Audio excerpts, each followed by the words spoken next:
अच्छा, my name is रहमतुल्लाह यासीन। मैं असिस्टेंट कमिश्नर हूँ इनलैंड रेवेन्यू में। इस टाइम मेरी स्पेशलाइज ट्रेनिंग चल रही है लाहौर के अंदर एट डॉट। मैंने CSS 2019 में क्वालिफाई किया था and I belong to the 48th CTP। As far as my teaching experience goes तो मैं ऑलमोस्ट 1 से 1.5 साल से पढ़ा रहा हूँ। उससे पहले भी पढ़ा रहा था, बट जो फॉर्मली मैंने पढ़ाना शुरू किया है it has been more than 1 year almost. As far as my teaching style goes, I would encourage, अगर आप बीच में ही अगर मुझसे सवाल पूछते पूछते रहते हैं, जब जब जो चीज़ पढ़ा रहा हूँ कोई चीज़ समझ में नहीं आ रही, काइंडली आस्क, मैं रिपीट कर दूंगा, वापस समझा दूंगा। But just keep one thing in the mind कि आप लोग ना वो कर लीजिएगा, क्या नाम है, मुझे जो स्लाइड में पढ़ा रहा हूँ वो स्लाइड मुझे कंप्लीट करने दीजिएगा। अगर उस स्लाइड के एंड तक आपको कोई चीज समझ में नहीं आती है, कोई चीज स्किप कर रही है आपके जहन से, या कोई चीज आप you want me to repeat, तो मैं आपको रिपीट करता रहूंगा। स्लाइड के बीच में इंटरप्ट मत कीजिएगा, क्योंकि नॉर्मली थॉट प्रोसेस स्लाइड के बीच में ब्रेक होता है, राइट। Completely easier. इसमें एज सच कोई एब्रप्ट चेंजेस नहीं आ रहे होते ओवर द टाइम। और इसके अलावा ये बहुत ज्यादा इंपॉर्टेंट भी है, B it in terms of international relations, be it in terms of current affairs and be it in terms of essay। मोर और लेस ये यूनाइटेड नेशंस से मिलता जुलता सवाल हर जगह पे आ रहा होता है। इस टाइम जो हम लोग यूनाइटेड नेशंस को देख रहे होंगे, that we will be seeing in perspective of the current affairs, right.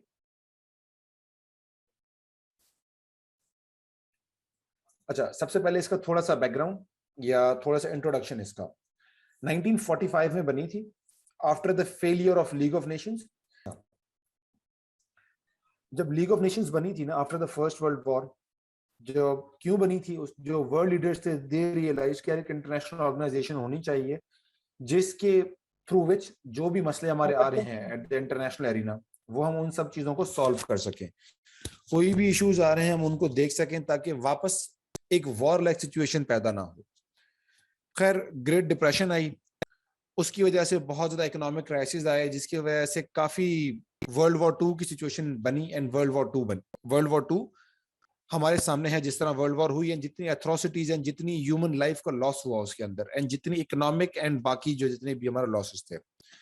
After the world war 2 जब यूनाइटेड नेशंस बनाई गई, तो उस यूनाइटेड नेशंस के अंदर और लीग ऑफ नेशंस के अंदर ना एक सबसे बड़ा फर्क था, एक सबसे बड़ा डिफरेंस था। जो लीग ऑफ नेशंस था ना, वो ऑल टुगेदर वॉर को बैन नहीं करता था, मना नहीं करता। तो सर्टेन कंडीशंस थी, अगर आप वो कंडीशंस फुलफिल करते थे, then you are free to go at war. But United Nations के अंदर ना ये चीज नहीं थी। यूनाइटेड नेशंस ने ऑल टुगेदर ही वॉर को मना कर दिया इंडिविजुअल पर्सपेक्टिव पे। यूनाइटेड नेशंस सेड एक कलेक्टिव सिक्योरिटी वाला कॉन्सेप्ट लाए कि अगर एक किसी मेंबर स्टेट के अगेंस्ट कोई एक्शन लिया जाता है, अगर वो कोई अग्रेसर है, कोई इस पे अटैक करता है, तो पूरी United Nations as a unified force उसके अगेंस्ट एक्शन लेगी। कोई भी एक कंट्री को ऑथराइज नहीं किया गया था कि वो एट वॉर जाए किसी के साथ भी, ठीक है। अच्छा, इसके साथ साथ ना जो मेजर एम्स थे एंड मेजर जो गोल्स रखे गए थे यूएन के अंदर, ठीक है, दैट वाज इंटरनेशनल पीस सबसे पहला, क्योंकि जो लीग ऑफ नेशंस था वो इस चीज को मेंटेन नहीं कर पाया था।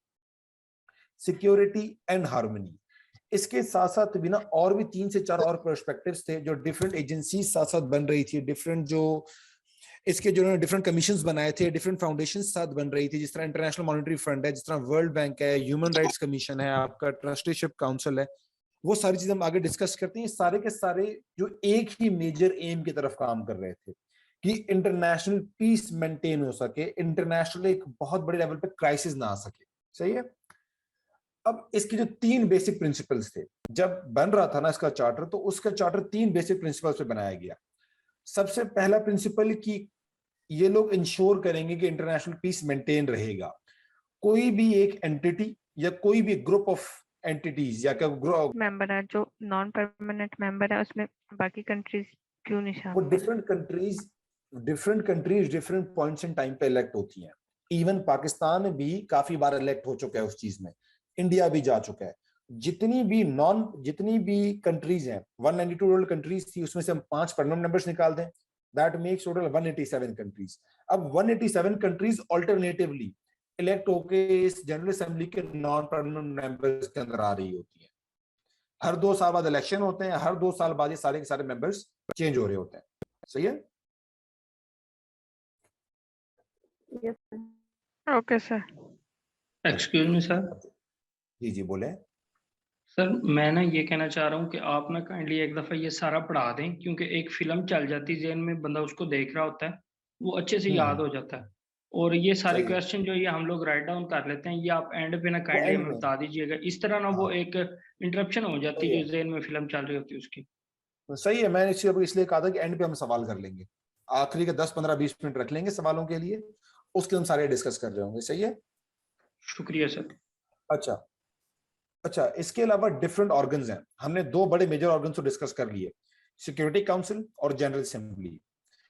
इसके अलावा ना 4 और मेजर का वो है, इसके ऑर्गन्स हैं यूनाइटेड नेशंस के।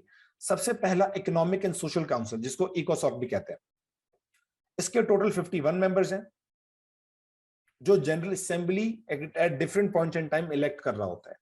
इसका जो मेजर काम है, वो मेजर काम इसका ये है कि जो जितने भी मुल्क दुनिया के अंदर इकोनॉमिक एंड सोशल इश्यूज हैं, उनको ये डील कर रहा होता है, उनको डिफरेंट तरीके से रिकमेंडेशंस दे रहा होता है, उनके बारे में बता रहा होता है जिन्हें किस तरह सॉल्व करनी है, या उनको सॉल्व करने के लिए खुद अपने एफर्ट्स क्रिएट बना कर रहा होता है। सही है? इसके अलावा इंटरनेशनल कोर्ट ऑफ जस्टिस, जिसके अंदर थोड़ी देर पहले हमने आप लोगों में किसी ने रेफर किया था कुलभूषण यादव वाला, वो केस आईसीजे में ही गया हुआ था। जो जजेस की इलेक्शन है, सिक्योरिटी काउंसिल और जनरल असेंबली मिलकर करते हैं, वो भी हम डिस्कस कर चुके हैं, वो इसी के जजेस हैं। टोटल 15 मेंबर्स होते हैं, 9 साल के लिए हर जज इलेक्ट होता है, एंड उसका री इलेक्शन अलाउड है, इमीडिएटली री इलेक्ट हो सकता है वो। सही है? इसके अलावा सेक्रेटेरिएट, इसका जो सेक्रेटेरिएट है ना, ठीक है, that is the working body, ये यूएस के अंदर है। इसकी पूरे का पूरा जो वर्किंग स्ट्रक्चर है, जो एडमिनिस्ट्रेटिव स्ट्रक्चर है, जो ब्यूरोक्रेटिक स्ट्रक्चर है ना यूएन का, वो सारा का सारा सेक्रेटेरिएट के अंदर फॉल करता है। इसके अलावा जो इसका आखिरी सबसे बड़ा ऑर्गन है, that is trusteeship council. Although ये अब डोरमेंट है, इसमें सारे के सारे ऑपरेशंस 1994 में सस्पेंड कर दिए थे अपने। क्यों? क्योंकि जब उस साल ना आखिरी स्टेट थी पलाऊ, उसने अपनी इंडिपेंडेंस डिक्लेयर कर ली थी, या कह लें गेन कर ली थी। ट्रस्टीशिप काउंसिल का ये था कि वो कंट्रीज या वो एरियाज या वो स्टेट्स जो after the Second World War still colonise थे, या डायरेक्टली या इनडायरेक्टली कोई और कंट्री उनको एडमिनिस्टर कर रहा था, उन सब चीजों को ट्रस्टीशिप काउंसिल देख रहा था, उन सब चीजों को। एंड इसका मेजर मकसद ये था कि उन सब कंट्रीज को स्लोली एंड ग्रेजुअली इंडिपेंडेंस दिलवाना। तो जब इसका मकसद 1994 में एंड हो गया था, तो तब से इसके ऑपरेशंस सस्पेंडेड है। अच्छा, इसके अलावा सक्सेसेस कौन कौन से? काइंडली प्लीज आप सेक्रेटरीट वाला दोबारा रिपीट कर दें। मैं कर देता हूँ। Thank you. अच्छा, सेक्रेटेरिएट वाला मैंने ऑप्शन ये बताया था कि जितना भी यूनाइटेड नेशंस का वर्किंग स्ट्रक्चर है, जो ब्यूरोक्रेटिक स्ट्रक्चर है, या जिस तरह कह लें कि एक एडमिनिस्ट्रेशन जो है, जितनी भी जो एडमिनिस्ट्रेटिव वर्क है, वो सारा सारा सेक्रेटेरिएट देख रहा होता है एट द बैक एंड। जिस तरह हमारे जिस तरह पाकिस्तान का सारा सारा जो एडमिनिस्ट्रेटिव स्ट्रक्चर है, जो ब्यूरोक्रेटिक स्ट्रक्चर है, वो सारा सारा पाकिस्तान सेक्रेटेरिएट में सॉल्व हो रहा, डील हो रहा होता है। इसी तरह यूएन का जितना भी एडमिनिस्ट्रेटिव या ब्यूरोक्रेटिक डिसीजंस हैं, या जितने भी एडमिनिस्ट्रेटिव या ब्यूरोक्रेटिक जो एक्शंस हैं, जो काम है, वो सारे सारे सेक्रेटेरिएट के अंदर डील हो रहे होते हैं। सही है? अच्छा, यूनाइटेड नेशंस के सक्सेसेस कौन कौन से हैं?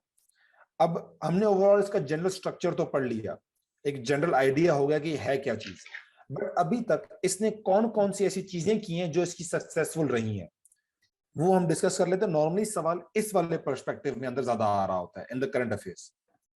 सबसे बड़ा जो मेजर काम किया है ना यूनाइटेड नेशन से, दैट इज कि उसने अभी तक थर्ड वर्ल्ड वॉर को अवॉइड किया हुआ है, अवॉइड किया हुआ है, या होने से रोका हुआ है, जो बहुत ही जिसके ज्यादा चांसेस थे ड्यूरिंग द कोल्ड वॉर, जब यूनाइटेड नेशंस जब यूनाइटेड स्टेट्स और यूएसएसआर एक दूसरे के अगेंस्ट काम कर रहे थे ड्यूरिंग द कोल्ड वॉर। उस चीज को अवॉइड करवाना, उस खतरे से दुनिया को निकलवाना, इसका एक सबसे बड़ा सक्सेस है यूनाइटेड नेशंस का। इसके बाद सिंस 1945 जो कॉन्फ्लिक्ट्स हैं, जो कंट्रीज के आपस में हो रहे थे, उन कॉन्फ्लिक्ट्स में मरने वाले लोगों की जो ओवरऑल वो है ना स्ट्रेंथ, जो है जो ओवरऑल नंबर है, ठीक है, दैट हैज रैपिडली डिक्रीज्ड। अब यस, इसके अंदर कुछ सर्टेन एक्सेप्शंस हैं, किसी एक सर्टेन ईयर्स में वो नंबर्स बढ़े भी हैं, बट देन अगेन एक जो उसके अलावा कभी कभी वो क्या नाम है स्टीव्स आए इसके अंदर, अपर साइड पे गया है ये, ठीक है, बट ओवरऑल एक जनरल लाइन अगर देखें तो ओवरऑल जो इसकी वो लाइन है वो कम ही हुई है, बड़ी नहीं है इन द जनरली स्पीकिंग। इसके अलावा जो एनपीटी है, नॉन प्रोलिफरेशन ट्रीटी जो है, जिसके तहत जो न्यूक्लियर वेपन्स हैं, जो न्यूक्लियर वॉरहेड्स हैं, उनको प्रिवेंट करना, उनका जो स्प्रेड है वो डिफरेंट स्टेट्स के पास जाने से रोकना, इसका सबसे बड़ी अचीवमेंट है। यस, नॉनदलेस बड़ी हैं ये, मतलब यूनाइटेड नेशन पहले यूएस के पास था, उसके बाद यूएसएसआर के पास गया, चाइना के पास गया, वो क्या नाम है, रशिया के पास, यूके के पास गया, फ्रांस के पास गया, इंडिया के पास, पाकिस्तान के पास, नॉर्थ कोरिया के पास, डिफरेंट कंट्रीज के पास नो डाउट गया है। बट देन इन इटसेल्फ ये एक बहुत बड़ी अचीवमेंट है कि इसको सर्टेन लिमिटेड नंबर्स पे हमने रखा हुआ है। वाइड स्प्रेड ये बहुत ज्यादा फैल नहीं रहा। अब इसको फैलने से रोकने का सबसे बड़ा मकसद ये था कि यार जो कंट्रीज, ऐसा ना हो कि इतना ज्यादा हो जाए एंड कंट्रीज एक दूसरे के अगेंस्ट यूज करें। अब यूज करने के सबसे बड़ा जो इसका जो डिसएडवांटेज होता ना हमें, अगर ये न्यूक्लियर वेपन्स कोई कंट्री लॉन्च कर रही होती, उसकी सबसे बड़ी एग्जांपल हमारे पास हिरोशिमा एंड नागासाकी वाली है, जो टिल डेट अभी तक हम उसके जो इम्पैक्ट्स अभी तक हम देखते हैं। उन सब चीजों को रेगुलेट करना, उन सब चीजों को मेंटेन करना, वो नंबर लिमिटेड रखना, एंड उसके अलावा जो न्यूक्लियर जो आपकी टेक्नोलॉजी है उसका जो यूज है उसको पीसफुल मीन्स में यूज करना, उसको जो पीसफुल मेजर्स निकालना, वो सबसे बड़ा क्रेडिट यूनाइटेड नेशंस को जाता है उस चीज का। इसके अलावा जो डिक्लेरेशन ऑफ ह्यूमन राइट्स है यूनाइटेड नेशंस की, वो एक बहुत बड़ी अचीवमेंट है, जो ओवरऑल एक जनरल पर्सपेक्टिव दिया कि ओवरऑल इंसानों के राइट्स क्या हैं, कि यार उनके रिलीजन की फ्रीली प्रैक्टिस कर सकते हैं, उनके आप फ्रीडम ऑफ स्पीच, मूवमेंट, और इसके अलावा और बहुत ज्यादा राइट्स इसके अंदर फॉल करते हैं, वो यूनाइटेड नेशंस ने डिक्लेयर किए हुए हैं, जिसको पूरी दुनिया ने एडहेयर करना है, जिसको पूरी दुनिया ने क्या नाम है फॉलो करना है। अगर कोई कंट्री उसकी वायलेशंस करती है तो यूनाइटेड नेशंस डायरेक्टली या इनडायरेक्टली उसके अगेंस्ट एक्शंस लेने की एटलीस्ट कोशिश कर रहा है, या in the generally speaking at the broader spectrum, इस चीज को जो ह्यूमन राइट्स वायलेशंस हैं उसको ओवर द इयर्स बहुत ज्यादा कम किया गया है। सही है। इसके अलावा जो डिफरेंट सक्सेसफुल एजेंसीज हैं इन सब चीजों के अंदर, that is UNESCO, UNICEF, WHO, इनका जो रोल है that has been remarkable, especially in the times of COVID, जो पेंडेमिक था, जो WHO की जो डायरेक्शंस थी, जो WHO के एफर्ट्स हैं, ठीक है, वो हम लोग क्या नाम है साइडलाइन नहीं के लिए एक बहुत बड़ा खतरा है। इराक की इन्वेजन जब यूनाइटेड नेशंस ने मना किया था, डिस्पाइट दैट इराक की इन्वेजन एक बहुत बड़ा फेलियर है यूनाइटेड नेशंस का। अच्छा, ये सर हमने सक्सेसेस भी देख ली है, हमने फेलियर्स भी देख ली है। अब यूनाइटेड नेशंस का जो है प्रॉब्लम्स क्या है इसके साथ, जब तक हम लोग आइडेंटिफाई नहीं करेंगे तब तक हम इसको रिजॉल्व किस तरह करेंगे।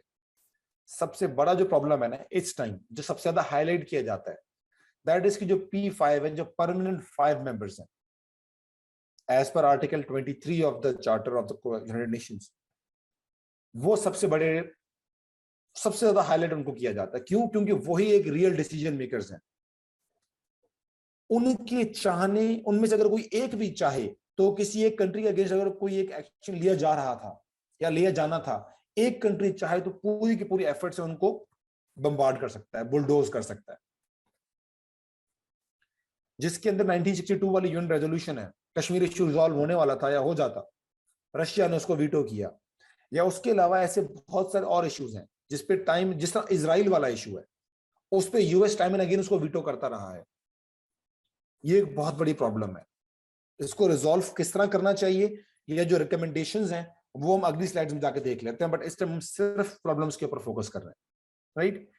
इसके अलावा जो इंडस्ट्रियलाइज्ड नेशंस हैं वो यूएन की प्रायोरिटी लिस्ट पे होता है, चाहते हुए या ना चाहते हुए। रीजन बीइंग क्योंकि जो यूनाइटेड नेशंस है ना, उसका जो फाइनेंसेस आते हैं उसके, वो सारे के सारे आते हैं डेवलप्ड नेशंस की तरफ से या जो इंडस्ट्रियलाइज्ड नेशंस हैं उनकी तरफ से। अब जाहिर सी बात है, जिसका पैसा होता है उसी की बात ज्यादा मायने रखती है। तो यूनाइटेड नेशंस के साथ भी ये सबसे बड़ा मसला है। पैसे अगर नहीं लेता तो काम किस तरह करेगा, जब पैसे लेता है तो ऑब्वियसली उनकी बातें भी माननी पड़ती हैं। कि पूरे पाकिस्तान में कहीं से बैठ कर एक्सेस कर सकते हैं, पूरे साल की मेंबरशिप होती है। ठीक है sir, thank you sir. Sir आपने आर्टिकल्स की बात की। सर क्वेश्चन है, अच्छा एक सेकंड, आप में से ना 2 से 3 बच्चों ने ना वो बीच में एक टाइप भी करके भेजे हुए हैं, मैं उनको आंसर कर लूं फिर आपके पूछ लेता हूं इनके, वरना इनके बहुत मैसअप हो जाएंगे मुझसे। अच्छा नेटो पावर का बता दें, नॉर्थ अटलांटिक ट्रीटी ऑर्गेनाइजेशन है, इसके अंदर सिंपली वे में कहूं जो यूएस जो ग्रुप है, यूएस ब्लॉक है, उसके जो मेंबर कंट्रीज हैं वो इसके पावर्स हैं, तो इसके जो मेंबर्स हैं वो एक समझ लें कि एक कलेक्टिव सिक्योरिटी वाला उनका भी एक सर्टेन पार्ट है जो डिफरेंट जगहों पे एक्शंस ले रहे होते हैं। हम नेटो को भी बाद में देखेंगे, इसको एज अ ग्रुप हम देख रहे होंगे। अफगान इश्यू एक बहुत बड़ा यूएन का फेलियर है, yes madam. North Atlantic Treaty Organization, अच्छा फिर आया है अफगान इशू। अच्छा जी अफगान इशू एक यस फेलियर है इसका। आईसीजे के मेंबर्स मैडम 9 साल के लिए आते हैं एंड 9 साल के बाद री इलेक्ट हो सकते हैं, सही है। अच्छा जी अब मुझसे सवाल, एक्सक्यूज मी सर, मैं स्लाइड शेयर कर दूंगा, डिटेल नोट्स भी शेयर कर दूंगा मैं। थैंक जी सर एक आप में से क्वेश्चन कौन बोल रहा था, बोले जी सर। सर जब यूनाइटेड नेशन बन गई तो हम देखते हैं कोरियन वार भी हुई और उसके बाद वियतनाम की भी वार हुई, तो इसमें तो दो मेन जो वेटो पावर थे वो इन्वॉल्व थे, उसमें यूएसए भी इन्वॉल्व था और चाइना भी इन्वॉल्व था। और उसके बाद सेकंड क्वेश्चन मेरा ये है कि जब रशियन और अफगान वार हुई तो उसमें यूएसए तो मुखालिफ था एसएसआर का, तो उसने उसको वीटो क्यों नहीं किया? या फिर जब यूएसए ने अटैक किया के 2000 के बाद, तो फिर चाइना और रशिया ने क्यों नहीं वीटो किया इनको? आप लास्ट वाला पॉइंट रिपीट करें, आपकी आवाज थोड़ी सी कट गई थी मेरी एंड पे। अच्छा सर मैं ये कह रहा था कि मैं ये कहना चाह रहा था कि जब एसएसआर या यूरोपियन क्या कहते हैं एसएसआर या रशिया ने यूनियन एसएसआर जो रशिया ने अटैक किया था अफगानिस्तान पे, तो उस वक्त जो यूएसए था वो तो इनका अपोजिट था, क्योंकि उधर वो रशिया में कम्युनिस्ट था और उधर कैपिटलिज्म था, तो बहुत इनका वो डिफरेंट था। तो फिर के जो अमेरिका का ब्लॉक है, जैसे यूएसए था, यूके था, फ्रांस था, तो उन्होंने इसको वीटो क्यों नहीं किया? और दूसरा जब 2000 में यूएसए ने अटैक किया अफगान पे, तो फिर चाइना और रशिया ने क्यों नहीं वीटो किया इसको? अच्छा देखिए मैं वीटो का हल्का सा कॉन्सेप्ट समझा देता हूँ। वीटो का कॉन्सेप्ट इसकी एक सर्टेन कोई सपोज एक कंट्री है ना, सपोज पाकिस्तान और इंडिया की एग्जांपल ले लें। सपोज पाकिस्तान इंडिया पर अटैक कर देता है, एग्जांपल हाइपोथेटिकली स्पीकिंग, यूएन के अंदर मसला जाता है, यूएन का डिस्कस हो रहा है कि यार पाकिस्तान इंडिया पर अटैक कर दिया, आप इसका ना वे आउट निकालें, या ऐसा करें पाकिस्तान का अगेंस्ट हम कोई एक्शन लेते हैं ताकि ये पाकिस्तान इस वॉर से दूर हो जाए। सिक्योरिटी काउंसिल के अंदर मसला जाएगा, अगर 5 मेंबर्स में से किसी एक कंट्री ने भी बोल दिया, परमानेंट मेंबर्स में से, यार पाकिस्तान के अगेंस्ट आप एक्शन ना लो, दैट ऑटोमेटिकली मींस कि बाकी 4 कंट्रीज कितना भी जोर लगा लें, वो collectively at the forum of United Nations उसके अगेंस्ट एक्शन नहीं ले सकती अगर एक भी बंदे ने वीटो कर दिया उस चीज को। जिन जिन चीजों की आपने एग्जांपल दी उन सब में automatically directly and directly P5 में से कोई एक इन्वॉल्व था, एंड अगर उस एक सर्टेन परमानेंट मेंबर के अगेंस्ट कोई एक्शन लिया जा रहा होता तो ऑटोमेटिकली उसने खुद को उस सर्टेन डिसीजन को वीटो कर देता हो। इस वजह से वो मसले इतना डिस्कस ही नहीं हुए, सही है। इसीलिए आपको मैंने ऑप्शन दिया, अब जब हम लोग रिफॉर्म्स की बात कर रहे थे, मैंने इसी सबसे बड़ा पहला रिफॉर्म ने यही बताया था कि आप जो वीटो वाला कॉन्सेप्ट है तो उस पर आप मिनिमम आप 2 से 3 वीटोज रखो कि या 2 या 3 वीटो आएंगे तब भी हम वो एक्शन नहीं लेंगे, वरना हम एक्शन ले लेंगे प्योर डेमोक्रेटिक वे में। या तो फिर जिस बंदे के अगेंस्ट एक्शन लिया जा रहा है या जिस कंट्री के अगेंस्ट एक्शन लिया जा रहा है उस सर्टेन बंदे की for the time being be them the permanent members, आप उसकी मेंबरशिप सस्पेंड करो, फिर आप एक्शन ले लो। ये रिफॉर्म्स के अंदर रिकमेंडेशंस हैं, बट जी सर, जो आप मसला बता रहे हैं वो जी मेरा भी यही आइडिया था कि जो वीटो पावर है के रिजेक्ट हो या एक्सेप्ट हो, वो 2 या 3 कंट्रीज का होना चाहिए, ये तो सिर्फ एक कंट्री का है। जी इंटरनेशनल जो डिफरेंट रिसर्च एजेंसीज हैं, थिंक टैंक्स हैं, वो भी यही कहती हैं। और वो सर मैंने क्वेश्चन से कंप्लीट कर सकते हैं मैडम क्यों नहीं कर सकते, काफी एग्जांपल्स हैं हमारे सामने, क्यों नहीं कर सर? सकते। जी बोलें, किसी का कोई और सवाल? सर मेरा सर एक चाइना क्वेश्चन तो जब वीटो पावर दी जा रही थी, सर जब दी जा रही थी उस टाइम पे तो चाइना जो इतना एस्टेब्लिश नहीं था। बट मैडम एक बहुत बड़ी रीजनल पावर तो नंदलेस था ना, एंड उसके पीछे सबसे बड़ा था कम्युनिस्ट था, यूएसएसआर उसको क्या बैकअप कर रहा था, एंड जितनी बड़ी उसकी प्रेजेंस है in the world map, obviously that does make a difference. Sir एक और क्वेश्चन था जो आपने बताया था कि एक ट्रस्ट करके कोई नाम थी इसका, जो जिसका ये मकसद था कि वर्ल्ड वॉर जो हो रही होती है, नहीं अगर कोई वर्ल्ड वॉर 2 के बाद जो कंट्रीज जो हैं वो आज़ाद नहीं, उनकी वजह से जो है वो बनी थी। और आपकी जो एक मतलब उस टाइम पे कश्मीर तो आज़ाद नहीं हुआ था, तो फिर वो खत्म क्यों हुई? क्योंकि कश्मीर मैडम तो कश्मीर अंडर कॉलोनाइज नहीं है, इंडिया ही आ रहा था ना। कश्मीर कॉलोनाइज नहीं है, कश्मीर डिस्प्यूटेड कॉलोनाइज टेरिटरी जरूर है, डिस्प्यूटेड टेरिटरी जरूर है, कॉलोनाइज नहीं है। ओके। सर एक मिथ की बात करना चाहूँगा, ये जो हमारे क्लास वाले उसके माइंड्स के अंदर मिथ है बड़ी कि America is the most strongest country और उसके अलावा पाकिस्तान जैसे कंट्रीज कभी आवाज़ नहीं उठा सकते। तो अगर ये 71 के अंदर देखें, भुट्टो साहब ने यूएन के अंदर जो है बड़े उनके तमाम जो रिकमेंडेशन थी बड़ी वो फाड़ कर फेंक दी थी, और उसके बाद यूएन हमारा कुछ नहीं कर सका। जो आपका सॉवरेनिटी वाला पॉइंट है ना, वो हर जगह पे मजबूत है। Exactly my point, exactly my point. जी सर मैं किसी का कोई क्वेश्चन और करना सवाल? चाह रहा हूँ।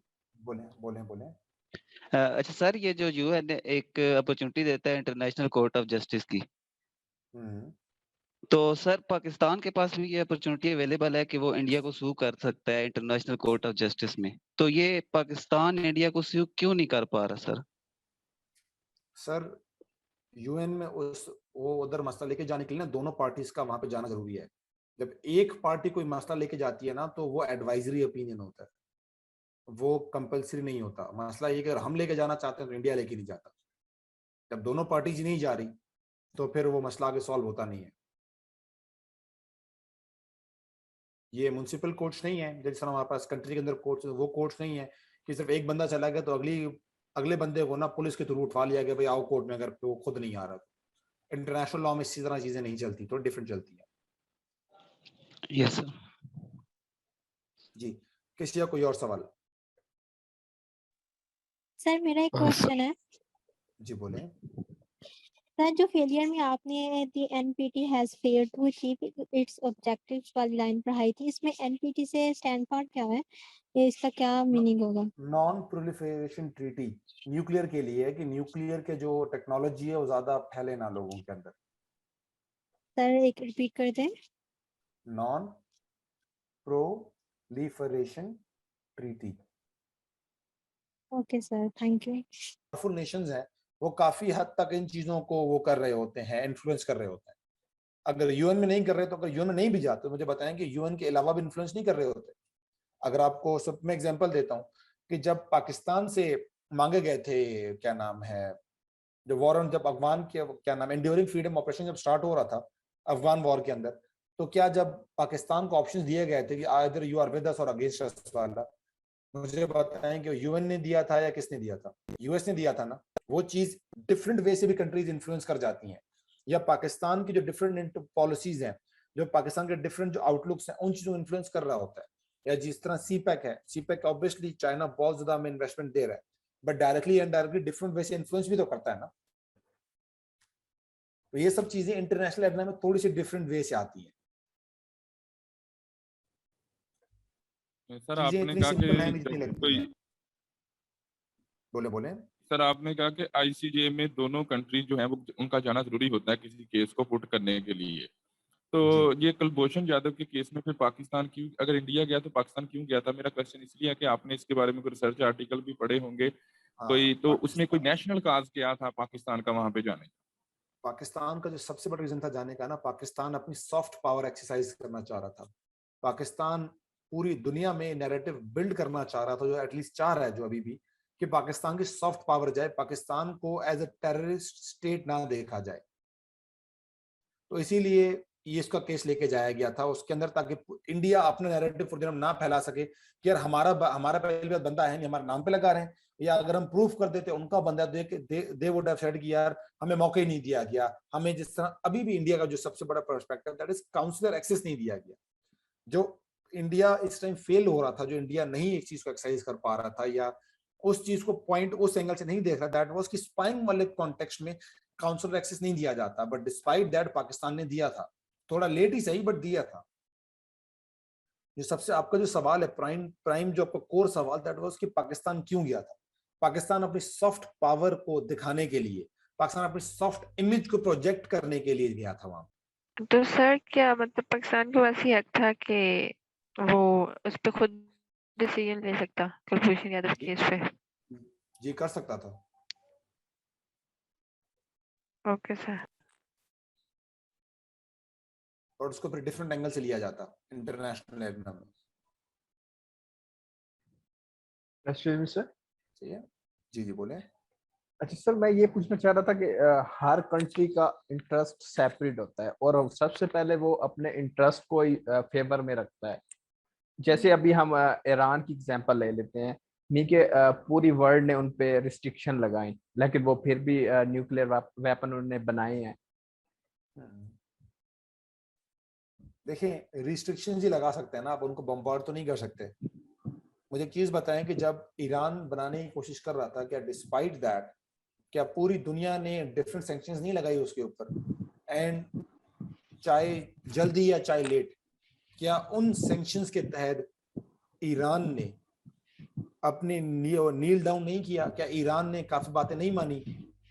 P5+1 जो डील थी उसकी सबसे बड़ी एग्जांपल यही है कि ईरान ने आखिर हार मान ली थी जब इंटरनेशनल प्रेशर्स बढ़ गए थे। बट सर उन्होंने अपने वो जो एक इंटरेस्ट होता है वो तो उसने सबसे पहले अपना रखा हुआ था, बाद में उन्होंने हर कंट्री अपना रखती है, हर कंट्री अपना रखती है। जब शुरू में ईरान को लग रहा था कि मैं न्यूक्लियर वेपन बना जाऊंगा एंड मैं सर्वाइव कर जाऊंगा, बट जब ईरान को लगा कि यार अब मैं कोलैप्स होने वाला हूँ या गवर्नमेंट को लगा अब ये नहीं चल सकते हम, तो obviously they had to kneel down, क्योंकि इन द करंट वर्ल्ड कोई भी कंट्री इन आइसोलेशन नहीं रह सकती। सही है सर मेरा एक क्वेश्चन है। जी जी। सर जिस तरह से हमारे पास ये यूएन जो है वो ह्यूमन राइट्स की बात करता है, इसमें हम देखने में आता है कि ये डिफरेंट कंट्रीज जैसे पाकिस्तान में अगर किसी भी जुर्म के ऊपर जो है वो हैंग करने के लिए पनिश किया जाए तो ये सैंक्शन अप्लाई कर देता है कि आप ह्यूमन राइट्स के खिलाफ बात कर रहे हैं। लेकिन अगर देखा जाए तो उनको जब हैंग किया जाता है, जिस तरह हमारे पास मोटरवे केस था या जैनब केस था या और भी इस तरह से नूर मुकद्दम केस है, तो जो विक्टिम्स होते हैं उनके साथ तो यानी कि उनके साथ भी तो ज्यादती हुई है, वो भी तो ह्यूमन राइट्स के खिलाफ एक चीज है। अब उनके जुर्म के अकॉर्डिंग उनको पनिश नहीं किया जाएगा, उनको हैंग नहीं किया जाए, तो ये कैसे ह्यूमन राइट्स के खिलाफ है? वो जो विक्टिम्स है उनके साथ ज्यादती हो रही है, वो एक चीज ह्यूमन राइट्स के खिलाफ बनती है।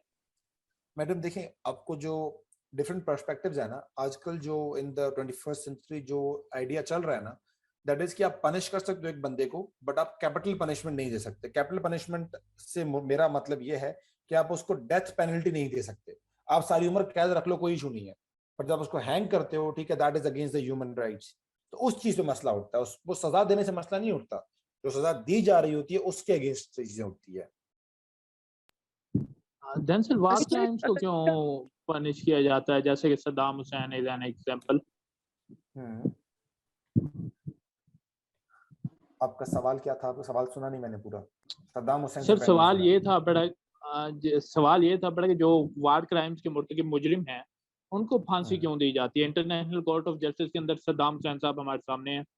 सर वो वॉर क्राइम है। War crime is crime against the humanity. Humanity का मतलब यहाँ मेरा ये है कि वो जेनोसाइड या एक बहुत बड़े मैसिव स्केल में इन्वॉल्व होते हैं, एंड वहां पे इंटरनेशनल कम्युनिटी का कंसेंसस आ जाता है। बट वहीं पे आई वुड अगेन रिपीट कि जिसकी लाठी उसकी भैंस वाला पर्सपेक्टिव आ जाता है।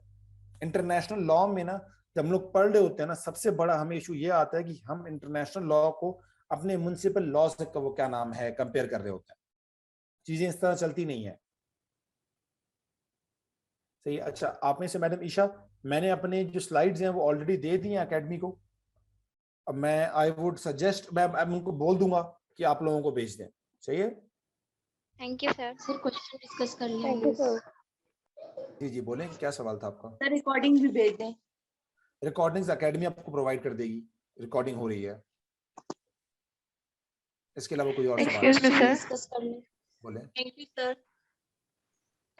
अच्छा सर मतलब अगर हैंग नहीं कर सकते तो जुल्फकार अली भुट्टो को फांसी दी गई, उसके बाद से फिर ये अभी क्या कहते हैं हमारे यहाँ जो सलमान तासीर का केस था उसमें भी हमने डेथ और मतलब उसको हैंग किया, तो हाउ इट्स पॉसिबल कि तब तो मैडम यूएन बना हुआ था। मैं वही चीज आपको कह रहा हूँ ना कि देखिए मैडम, ये नहीं है कि आप नहीं कर सकते। इंटरनेशनल लॉ के अंदर आपको एडवाइजेज आती हैं कि आप ना करें, अगर आप करेंगे तो हम ये सैंक्शंस लेंगे। बट डिस्पाइट दैट अगर एक कंट्री अपनी सॉवरेनिटी एक्सरसाइज करते हुए चीज कर देता है तो उसको मना नहीं किया जा सकता, मतलब उसको रोका नहीं जा सकता। सही है। आप में से किसी एक का कोई सवाल आ रहा था कोई चीज रिपीट करने के लिए, मुझे बता दें ताकि फिर हम क्लास एंड कर दें, क्योंकि टाइम ओवर हो गया है एंड दूसरी क्लास मेरे ख्याल से स्टार्ट होनी है एकेडमी की। सर ये क्वेश्चन सर आपके पास से कोई जी मारिया मैडम आप बोलें। सर ये क्वेश्चन बता देंगे कैसे एग्जाम में आता है, इसे थोड़ा डिस्कस कर लें। हाँ मैं बताया था सब। देखिए एग्जाम में आपसे ये नहीं पूछेगा यूनाइटेड नेशंस क्या है, आपसे सवाल पेपर में आता है कि यूनाइटेड नेशंस के फेलियर्स क्या हैं, यूनाइटेड नेशंस के इश्यूज क्या हैं, एंड इसकी रिकमेंडेशंस दे दें, उनको रिजॉल्व किस तरह किया जा सकता है। इन तीन डायनामिक्स से आता है। इन तीनों डायनामिक्स की मैंने अलग अलग स्लाइड्स बनाई हुई हैं, इन तीनों को डिटेल में भी अपने नोट्स में डिस्कस किया हुआ है। आप लोगों को इंशाल्लाह स्लाइड्स और नोट्स मिल जाएंगे इन ड्यू टाइम। सही है। मैं एकेडमी को दे दूंगा नोट्स, परेशान मत हो, मुझे 1 से 2 दिन दें, क्योंकि नोट सिस्टम अपडेटेड नहीं है। स्लाइड्स में साथ साथ अपडेट करता रहता हूँ, नोट्स कंप्लीटली अपडेटेड नहीं है, मुझे कुछ टाइम दे उनको अपडेट कर लूं फिर आपको दे दूंगा वो। सही है। अच्छा करंट अफेयर्स की प्रिपरेशन मैडम ISSI की मेंबरशिप ले लें, वो बेहतर है। या उसके जो रिसर्च अगर नहीं मेंबरशिप ले सकते आप उसकी, तो डिफरेंट रिसर्च जर्नल्स हैं, एप्री उनमें से है। ठीक है। इसके अलावा आपकी जो फॉरेन पॉलिसी आपका जो आता है मैगजीन आता है वो देख लें, डिप्लोमेट देख लें, एक द इकोनॉमिस्ट देख लें। इसके अलावा जो आपको डिफरेंट रिसर्च आर्टिकल्स मिल रहे होते हैं आप उनको रेफर कर लें, जो डिफरेंट इंटरनेट पे वीडियोस आ रही होती हैं आप उनको रेफर कर लें। उसके बाद अगर कोई इशू आता है तो मुझे बता दीजिएगा, I would be more than happy to help you guys out. सही है। चलें टाइम खत्म हो गया, अगली क्लास स्टार्ट होनी है। ओके सर, अल्लाह हाफिज, टेक केयर।